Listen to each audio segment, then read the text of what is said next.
As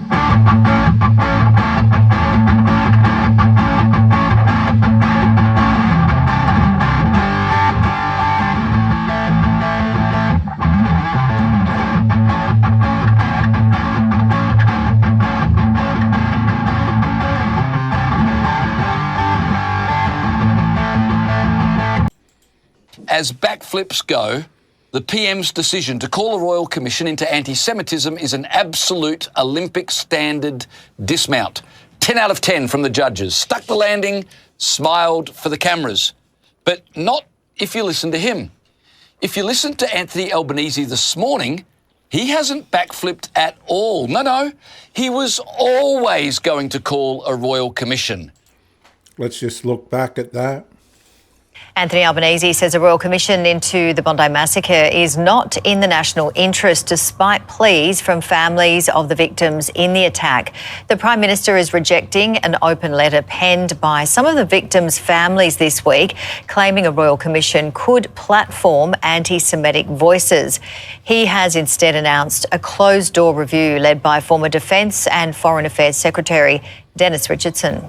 We'll consider what these agencies knew about the alleged offenders before the attack, the information sharing between Commonwealth agencies and between Commonwealth and state agencies, what judgments were made and actions taken by agencies, whether there were any additional measures Commonwealth agencies could have taken to prevent the terrorist attack. You will investigate the role of ASIO and the AFP, including what agencies knew about the terrorists in the lead-up to the attack more than a fortnight ago. Opposition leader Susan Lee says the Prime Minister has the opportunity to listen to the community and put the full weight of the government into eradicating anti-Semitism. Yet instead of listening to those most affected, the Prime Minister has decided to speak over them. Instead of the truth, he's hiding behind the process. As for the delay in calling a royal commission, well, what delay? Far from deserving criticism for not calling a royal commission sooner, the PM this morning claimed he deserved a gold star for having called a royal commission so fast. Here was Speedy Gonzales on Sunrise this morning. So we've had Jewish leaders on Sunrise just this morning saying that this delay has forced families to emerge from their grief to actually become advocates for this Royal Commission. Now, is that something you regret?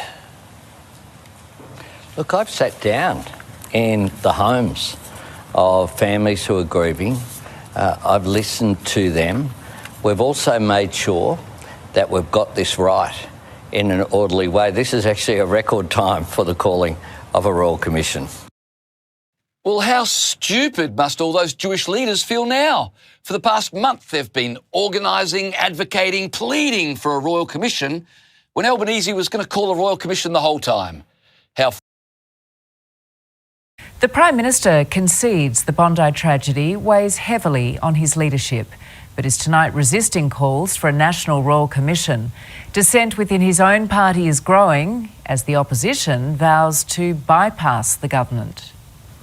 A target of Jewish anger and grief. Blood on your hands! Today, a prime ministerial apology. Some of that anger was directed towards me, and I understand that. And I'm sorry for what the Jewish community and our nation as a whole has experienced. No apology, though, for continued resistance to a Commonwealth Royal Commission, as calls mount, including from federal Labor backbenchers Mike Freelander and Ed Husick and Bondi's own MP. We owe it to the people who died on last Sunday to look at every single possibility of what has happened and how we can prevent it again. Anthony Albanese doubling down on a departmental review into federal intelligence agencies. That review can feed into any Royal Commission that is established in New South Wales that the federal government will cooperate with. I don't want to see their memories being desecrated by this half-measured departmental review that is proposed by this Prime Minister. I'm responsible for New South Wales. We will make sure it's full and comprehensive as well as being independent. The Prime Minister today testing out a new slogan calling for unity and urgency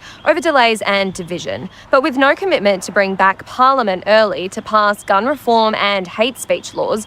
Both appear to be in short supply. I didn't see Penny Wong attend a single funeral. I haven't seen Penny Wong shed a single tear. Well, let's bring in my first panel now. Joining me is former Victorian Liberal Party President Michael Kroger and One Nation Senator Sean Bell. Thanks to both of you for joining me. I want to talk about the tensions that hit boiling point at the memorial service in Bondi last night. Here's a reminder.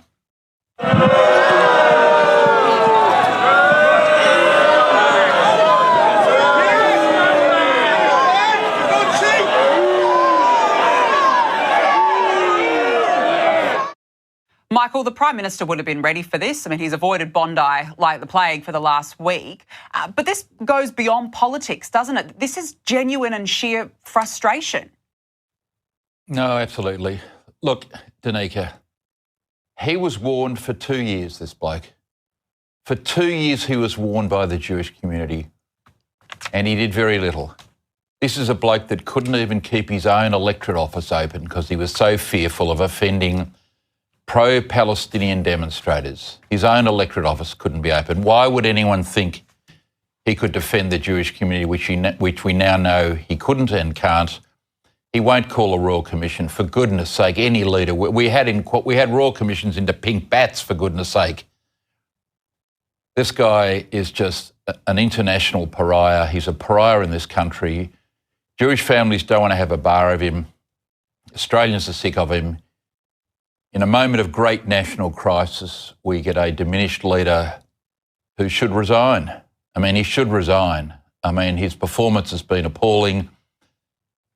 Chris Minns, on the other hand, Kelly Sloan, but particularly Minns because he's the Premier, has been outstanding, and rightfully he was cheered last night at the vigil because he's done an exceptional job. Well, he's basically the Prime Minister of the country. I mean, credit where it's due. Chris Minns has been exceptional in a crisis right now, while the Prime Minister has, firstly, been in Canberra for most of last week, not at the scene, not in Bondi, not having the courage to even turn up. Sean, I mean, no wonder there were boos yesterday. What does this say? I think it says that people are fed up and disgusted by what is probably the worst failure of leadership I've seen in my entire life. And if the Prime Minister doesn't like being booed, then I think he better get used to it because from his continued failure, the boos are only going to get louder. And I've seen some people from the Labor Party sort of act shocked and dismayed at the boos. Well, I've got a message for them. They are not the victims here. You know, people being booed is the least of our concerns. What we've got is a country that is now struggling in the aftermath of the worst ever terrorist attack. And we've got a government that cannot even name the cause, which was radical Islamic terror. And not only can they not name it, they won't take the necessary action to deal with it. They can't even call a royal commission, which is the least they could do. Exactly. I mean, we need to get to the bottom of this. If the Prime Minister can't even speak about radical Islam, then nothing's ever going to get solved. With you, the decision to finally announce this inquiry was inevitable. How did you read what has come out of the Prime Minister's office today? Was it too little too late, or is there some cause for hope in all of this? James, I'm always the one who looks for hope, as you probably well know. I agree with your editorial in the sense that it is so much better than what we sort of feared in terms of reference and things like that. I'll let Caroline talk to the appointment of Virginia Bell because I'm not a lawyer. But what I will say is this is not, I mean, if the Prime Minister expects us to think he's done deep reflection, I think he's taking us for a bunch of mugs because this is a Prime Minister who has been dragged kicking, screaming, reluctant and, you know, in every other way resistant to the idea of exposing his government to scrutiny over how we got to Bondi. I'm usually the person who congratulates a government or a person who changes their tack, but in this case I don't, and I'll tell you why. Because as you said, it was 25 days, and not just 25 days, but 25 days of the Prime Minister gaslighting the population and saying, you know, oh, no, you won't get what you need from a royal commission. It would be too sensitive. The victims might be triggered. We're not going to do that. The real experts. So, like, my question to the Prime Minister would be, have the actual experts he's been hiding behind the last couple of weeks changed their mind? I mean, it's just a schmozzle, and he's not a strong leader. He's been missing in action. This is a good outcome for Australians, for all of us, because we might get the answers that we need and we know how much is at stake. But it is not a good outcome for the Prime Minister. This is a capitulation. This is not conviction. This is capitulation. And Caroline, you are a trained lawyer. You've practiced as a lawyer. What is your reaction legally to what's just come out here? I've said in my editorial that the devil is going to be in who the lawyers who wind up being counsel assisting and who work for this wind up being. Do you buy this road to Damascus conversion? Well, I don't think it's a road to Damascus conversion. I think it is, it's rolling the proverbial in glitter and trying to make the most of it and pretend that it's leadership. But it is better than what the alternative was, which was simply just the departmental review. And I think, look, if nothing else comes from this, we're highlighting a very significant issue.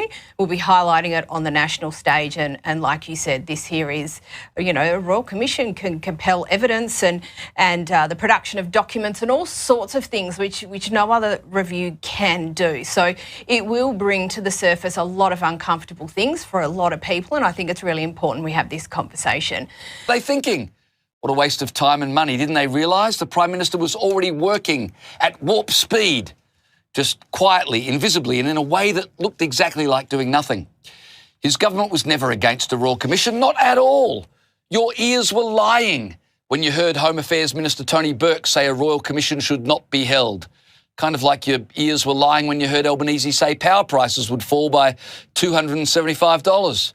You never heard Tony Burke warn that a Royal Commission was a bad idea because it would, and I quote, provide a public platform for some of the worst statements and worst voices, effectively relive some of the worst examples of anti-Semitism over the past 2 years. Well, OK, he might have said that, but he didn't mean it.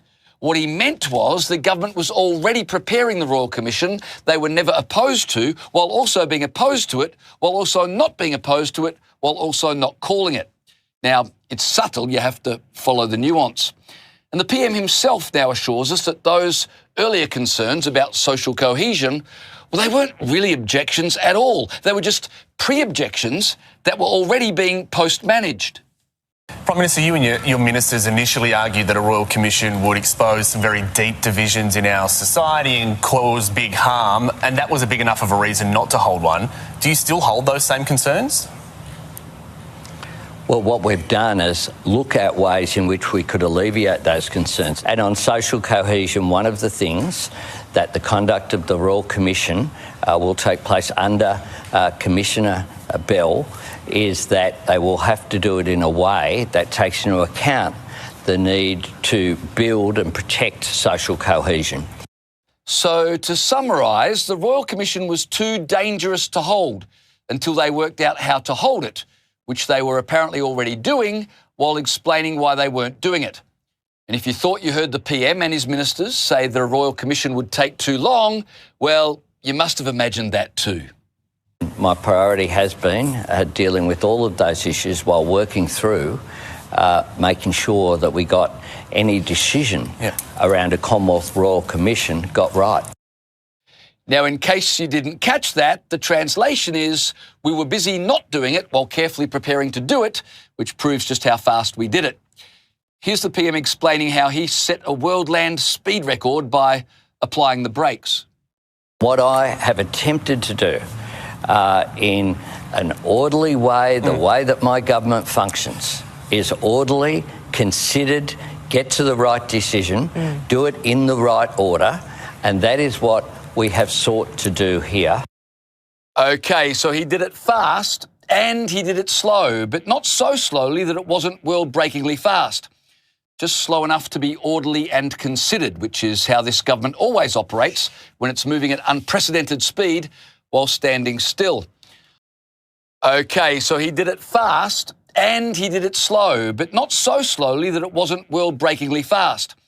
Just slow enough to be orderly and considered, which is how this government always operates when it's moving at unprecedented speed while standing still. Oh, and for all you cynics who suspect Anthony Albanese has played politics with this issue, you know, the suspicion that he was against the Royal Commission because he didn't want to upset Muslim voters or have light shone on his government's shoddy performance, And now the suspicion that it's only because everyone wants a Royal Commission that suddenly Elbow has always been in favour of a Royal Commission. Come on, this Labor government? Playing politics? Shame on you for thinking such things. Watch our Prime Minister put butter in his own mouth and observe how it doesn't melt at all. There shouldn't be any politics in this. This is a moment for the nation to come together. That is something that I have done. I haven't responded to some of the political comments that have been made, including by Mr Frydenberg. I have engaged respectfully, seeking to lower the temperature of this debate. No politics here, just weeks of refusing to act, followed by sudden action, followed by rewriting history, followed by telling everyone they're imagining things. Albanese's right, it's not politics. With Elbow, it's way beyond politics. It's performance art. Former High Court Justice Virginia Bell could lead any potential inquiry. Until now, the Prime Minister has resisted the calls for a Commonwealth Commission coming from business leaders, sporting figures, Jewish leaders and the families of the victims. A new poll by the Daily Telegraph shows 54% of parliamentary voters agree a federal inquiry is needed. I have asked that former High Court Justice, the Honourable Virginia Bell AC, to serve as the Commissioner. As agreed with Commissioner Bell, Dennis Richardson's work will become part of the Commission and he will support its work with delivery of an interim report by the Commission in April. This Royal Commission. And who in fact may lead it? Well, Virginia Bell, we understand, is the name that he has landed on. She will lead a Royal Commission into anti-Semitism and a terror attack that took place here in Bondi last month. She has run Royal Commissions before. She looked into the scandal that plagued Scott Morrison when he had multiple ministries. She also was sat on the High Court panel from 2005 to 2021. She was a High Court judge. So a real shift in language from Prime Minister Anthony Albanese, a real 180, if you will, as well, when he said initially that there would be no Royal Commission. But now there. Former High Court Judge Virginia Bell is the Royal Commissioner. Some members of the Jewish community have been strongly opposed to her appointment and said they'd made that very clear to you, fearing that she's too left-leaning as one reason. What confidence do you have that Virginia Bell will do the job required of her? Now, this is really important, viewers, because there was a picture on Facebook and Instagram and other stuff showing this woman here, second in from the right with the two little kids in front of her, proposed to be Justice Bell. Okay, proposed to be Justice Bell. And there's a picture of Justice Bell down on the right. And the other picture is of a woman by the name of Mary Kostakidis. She used to be an SBS journalist, and that's her there. That is not Justice Bell. So you've got to get that out of your mind. It's a misidentification.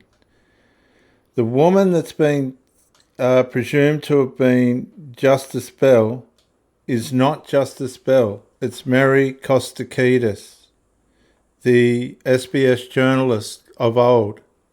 So here's a bit of a background to some of the trouble that Mary Kostakidis has gotten herself into.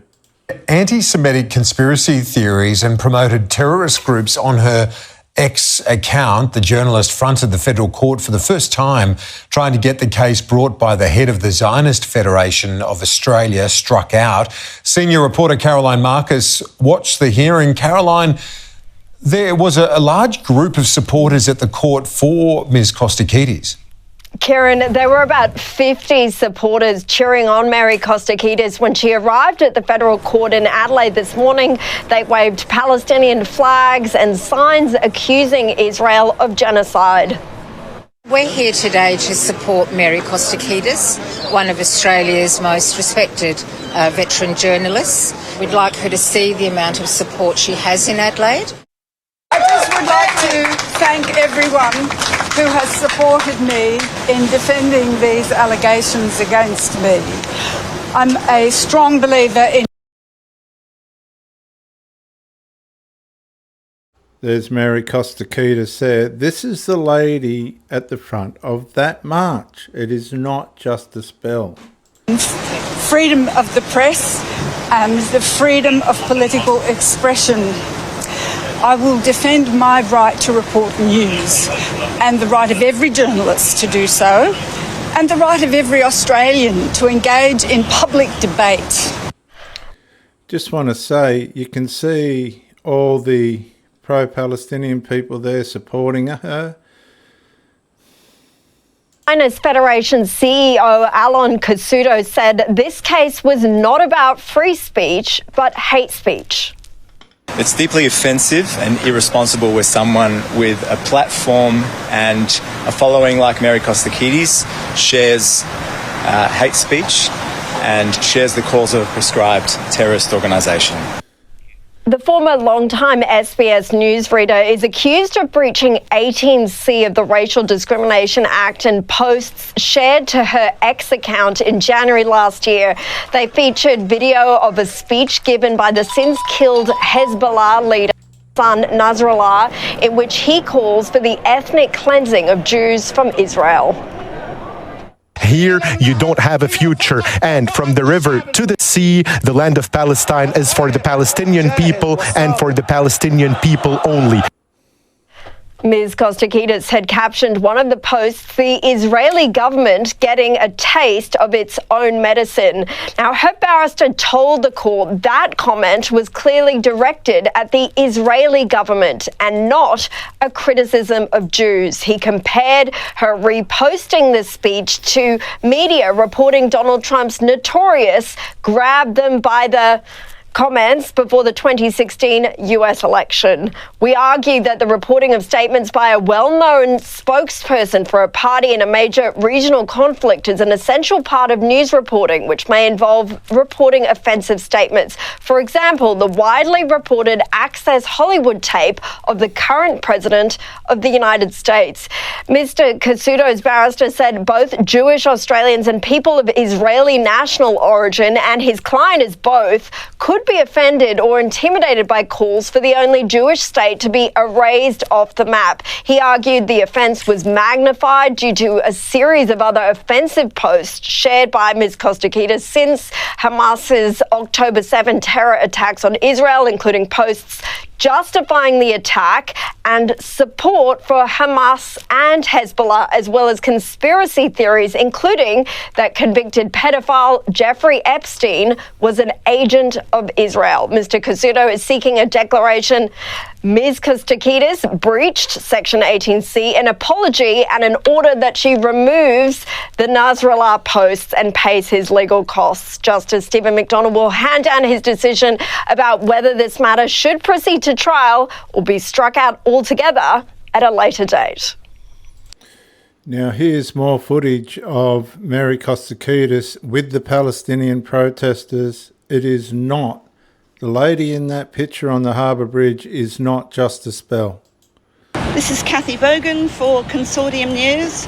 I'm approaching the courtroom where Mary Kostakidis will face Alon Casuto, CEO of the Zionist Federation of Australia, on an 18C alleged breach of the Racial Discrimination Act. Hi, Kathy. Hello. Hello, how are you? People stop thinking that what's going on. I've heard the same thing.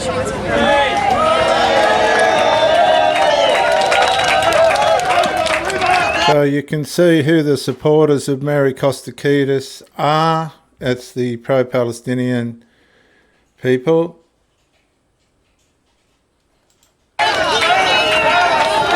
There's Mary Kostakidis.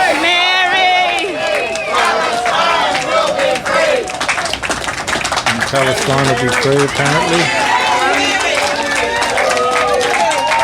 I just would like to thank everyone who has supported me in defending these allegations against me. I'm a strong believer in freedom of the press and the freedom of political expression. I will defend my right to report news and the right of every journalist to do so, and the right of every Australian to engage in public debate. The matter before the court raises important questions about the limits on free speech, and I won't be commenting on those matters while they're under the consideration of the court. Thank you. So I'm not taking sides at all, and I'm very, very against this kind of protesting. And there's Marine Faruqi. She's been nothing but trouble to Australia. That's Mary Kostakidis, the lady at the top there. Her. It's not Justice Virginia Bell. And it's important for you to not be thrown off with the impression that Justice Virginia Bell is a pro-Palestinian type person. Now, I've done some research. Okay, so viewers, we've got to fix this. I've gone for ChatGTP 5.2. Is Virginia Bell, Justice Virginia Bell, associated with far-left anti-Semitism movements or pro-Palestinian protests?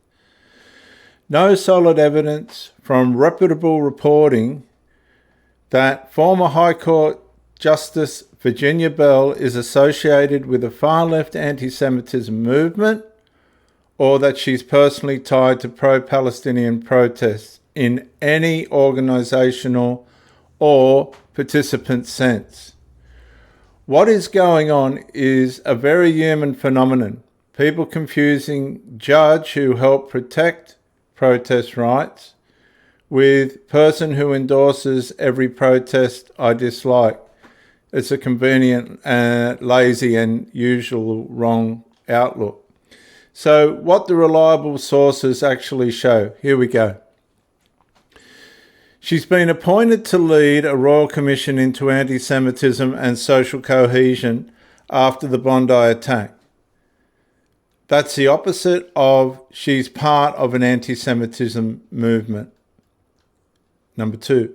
Some critics, notably Josh Frydenberg, said there were serious concerns about her appointment, but at least in ABC's reporting, didn't spell out any evidence-based allegation linking her to protests or anti-Semitism. Where the pro-Palestinian protest claim seems to come from. There's an indirect legal breadcrumb trail people are inflating into association.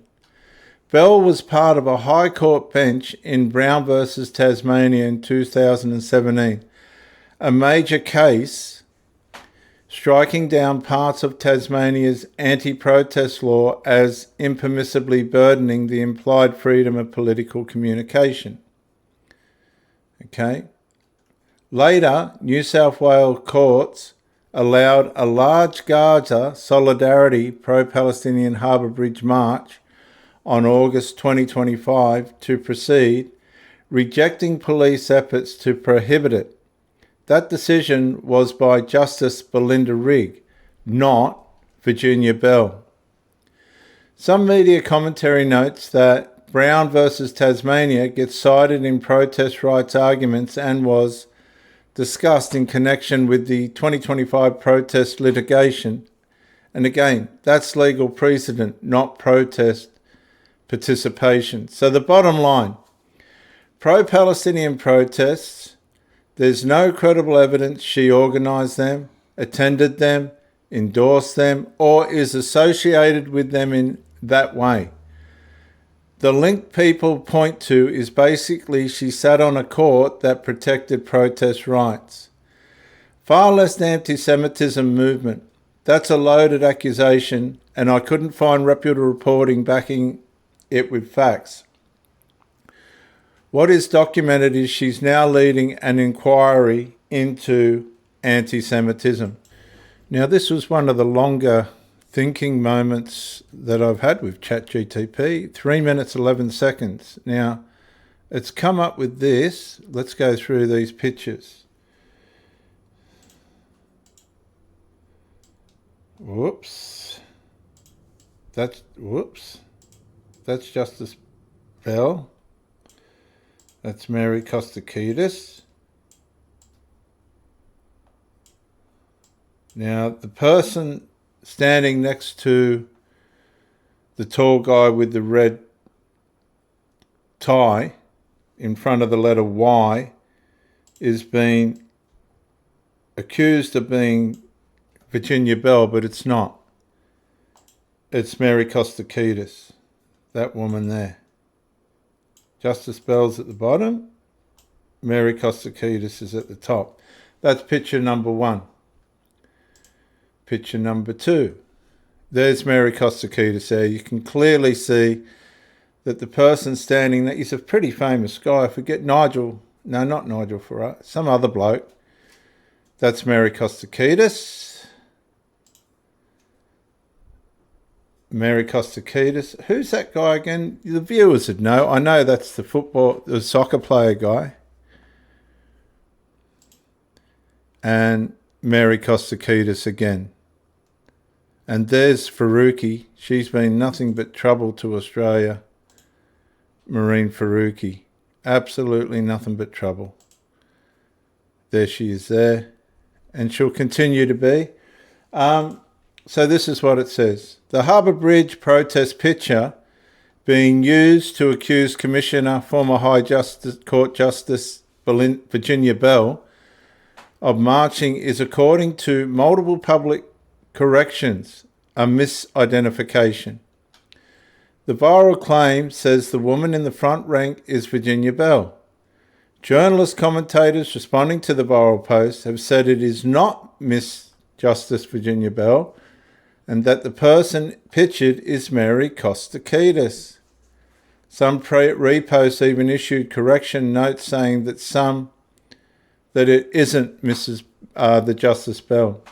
So based on what's publicly available, there's no solid evidence that Virginia Bell attended the protest, and the proof of the photos, and I'll just make these photos disappear, making the rounds is widely described as the wrong person. One extra detail people keep mangling: the court decision that gave the march legal protection, the one widely reported in August 2025, was by New South Wales Supreme Court Justice Belinda Rigg, not Virginia Bell. And just so the timeline is clear, Virginia Bell is in the news right now because she was asked to serve as the Commissioner for the Royal Commission on Antisemitism and Social Cohesion, per the PM's announcement. And that is my take on that, viewers.